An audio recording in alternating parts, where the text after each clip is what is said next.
피부과 전문의와 함께하는 당신의 피부 가이드. 라르시포제 덤 가이드에 오신 여러분 환영합니다.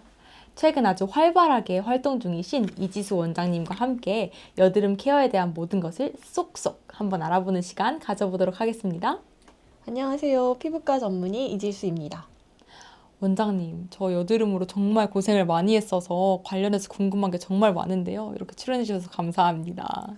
초대해 주셔서 감사합니다. 네, 그럼 궁금한 게 많은 만큼 바로 본론으로 들어가 볼 텐데요. 요즘 날씨가 슬슬 더워져서 그런지 유분기가 정말 많이 올라오고 피부도 뒤집어지더라고요. 이런 날씨 변화와 여드름도 이렇게 관련이 있을까요? 피부 온도가 1도가 상승하면 피지 분비가 약 10% 증가한다는 연구 결과가 있는데요. 피지 분비는 여드름의 주요한 원인이기 때문에 서늘한 날씨보다 더운 날씨에 여드름이 더 잘 생길 수 있습니다. 아, 그렇군요. 왠지 더워질수록 피부가 계속 뒤집어서 고민인데 또 관리를 받으러 갈 시간이 많지는 않더라고요. 혹시 여드름성 피부도 스킨케어를 통해서 관리할 수 있는 방법이 있을까요? 네, 제가 마침 최근 여드름 케어 성분 가이드라인 논문을 좀 보고 있었는데요. 제가 알려드리기 딱인 것 같아요. 네, 기존 여드름 치료 가이드라인은 대부분 서양인을 대상으로 작성되어 있어서 국내 환자분들에게 보다 적합한 가이드라인은 없는지 제가 찾아보고 있었는데요. 마침 아시아 환자를 대상으로 한 가이드라인 논문이 발표된 만큼 제가 이해하기 쉽게 설명드려 보겠습니다. 그럼 우선 성분에 대해서 더 말씀해 주시기 전에 많은 분들을 위해서 여드름의 원인에 대해서 설명 부탁드리겠습니다. 네, 제가 환자분들께 가장 많이 받는 질문 중 하나인데요. 환자분들이 오시면 대부분 여드름이 단순 피지 분비 때문에 생긴다고 생각을 하시는 경우가 많은데요. 하지만 여드름이 발생하는 주요 원인은 크게 세 가지로 정리해 볼 수 있습니다.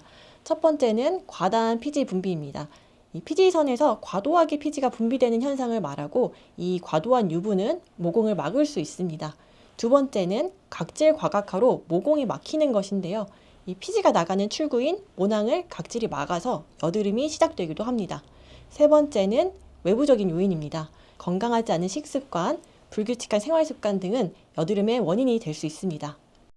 원인이 정말 다양하네요. 저는 왠지 눈에 보이는 유분, 피지가 여드름의 원인이 될 거라고 생각했는데 제 불규칙한 생활 습관 또한 여드름의 원인이 될 수도 있겠네요. 원장님, 주변에서 전문 기관에 가서 이제 관리를 받으라고 하는데 아까 말씀드렸던 것처럼 지금은 시간이 많이 없기도 하고 어렸을 때는 가격이 부담되기도 했는데요. 그럼 여드름성 피부는 어떻게 케어하는 것이 가장 좋을까요? 따로 관리를 받기 어려우시다면 스킨케어만으로도 어느 정도 도움이 될 수 있습니다. 이 여드름은 모낭에서 발생하는 만성 피부 질환으로 단기간에 해결되기보다는 지속적으로 관리가 필요한 질환입니다. 따라서 모공을 막지 않는 화장품인 논코메도제닉 테스트를 거친 제품을 사용하시면서 피부 자극을 최소화하는 방식으로 꾸준히 관리해 주시는 것이 좋습니다. 그럼 스킨케어도 여드름성 피부를 위한 제품이라면 관리에 도움이 될 수 있겠네요.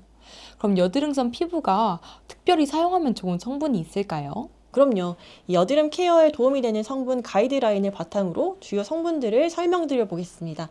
첫 번째는 여드름의 주요 원인 중인 하나인 유분과 피지 조절에 도움이 되는 성분인데요. 바로 징크입니다. 이 징크는 과도한 피지 분비를 조절해주고 붉은기를 완화하는 데에도 효과적인 성분입니다. 두 번째는 과도한 각질에 도움이 되는 성분인데요. 대표적으로 아하에 속하는 글리콜산, 살리실산 등이 있습니다. 이 성분들은 물리적인 스크럽 없이 모공을 막을 수 있는 각질을 부드럽게 제거해주고 여드름 예방에 도움을 줍니다. 그리고 마지막으로는 여드름의 직접적인 원인은 아니지만 많은 분들이 고민하시는 색소 침착에 도움이 되는 성분인데요. 바로 미백 기능 성분인 나이아신아마이드입니다. 이 성분은 여드름이 지나간 자리에 색소 침착이 남게 되는데 이를 완화하는 데 효과적인 성분입니다. 그럼 저는 이제 스킨케어 구매할 때 꼭 방금 말씀해주신 내용을 참고해서 구매하겠습니다. 더워지면서 피부가 뒤집어지고 유분과 각질이 너무 고민이었는데 감사합니다. 원장님, 여드름성 피부이신 분들에게는 클렌징도 굉장히 중요할 것 같아요. 그럼 어떤 식으로 클렌징을 하는 것이 좋을까요? 여드름성 피부이신 분들은 아침에는 약산성 클렌저를, 외출 후에 저녁에는 이 세정력이 좋은 약 알칼리성 클렌저를 사용하시는 것을 권장드립니다. 일부 여드름 환자분들께서는 피지를 완전히 제거하고 싶어서 이 강한 세정제나 2중, 3중 세안을 반복하시는 경우가 종종 있는데요. 이러한 습관은 오히려 피부 장벽을 손상시켜서 여드름을 더 악화시킬 수 있습니다. 피부 장벽을 자극하지 않으면서도 각질과 피지를 효과적으로 관리할 수 있는 살리실산 함유 클렌저를 함께 사용하시는 것도 도움이 됩니다. 아, 원장님. 또 제가 어렸을 때 났던 여드름과 지금 성인이 돼서 난 여드름이 뭔가 위치도 다르고 종류도 다른데 그럼 여드름도 나이대별로 차이가 있을까요? 네, 그럼요. 이 개인 차이가 있어서 모두에게 똑같이 적용되지는 않지만 여드름이 나는 시기별로 몇 가지의 경향성이 있습니다. 이 사춘기 전후로 시작되는 초기 여드름은 주로 이마나 코를 중심으로 좁쌀 여드름 형태로 시작되는 경우가 많고 화농성 여드름이 진행되면서 이마, 코, 양볼 등 전체적으로 퍼지는 경향이 있습니다. 반면 성인 여드름은 스트레스나 호르몬 변화, 식습관 등의 영향을 많이 받고 있고요. 이 청소년기와는 다르게 입 주변이나 턱선 부위에 국한되어서 발생하는 경우가 꽤 있습니다. 아, 왠지 어렸을 때는 항상 이마 쪽에만 여드름이 났었는데 이제는 볼과 턱에도 많이 나더라고요. 그럼 말씀해주신 것 같이 사춘기 전후의 여드름이 다른 것 같은데 그럼 이에 따른 관리법도 다를까요? 아주 어렸을 때부터 약으로 치료하는 거에 대한 우려가 있는 것 같아서요. 저희 병원에 내원하시는 청소년기 환자분들의 부모님들께서 이 약물 때문에 아이들에게 문제가 생기지는 않을까 걱정하시면서 자주 문의를 주시는데요. 저는 여드름 증상이 심하지 않은 청소년 환자에게는 스킨케어, 외용제, 경구약 순으로 증상에 맞춰서 점진적으로 관리해 나가시는 것을 우선적으로 추천드리고 있습니다.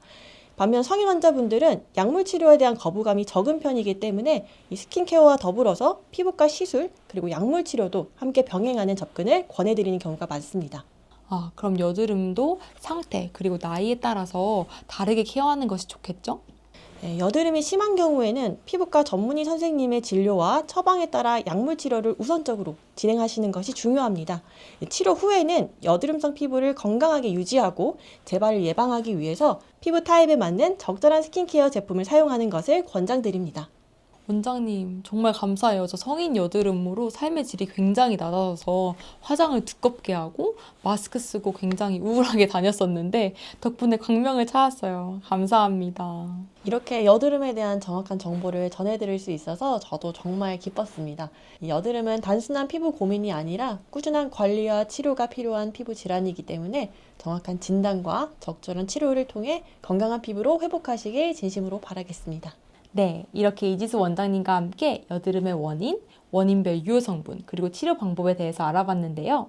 다음 편에는 원장님께서 라로시포제 인턴분들과 함께 여드름에 대한 카더라들을 해결해주는 시간을 가져보도록 하겠습니다. 그럼 시청해주신 여러분 감사합니다.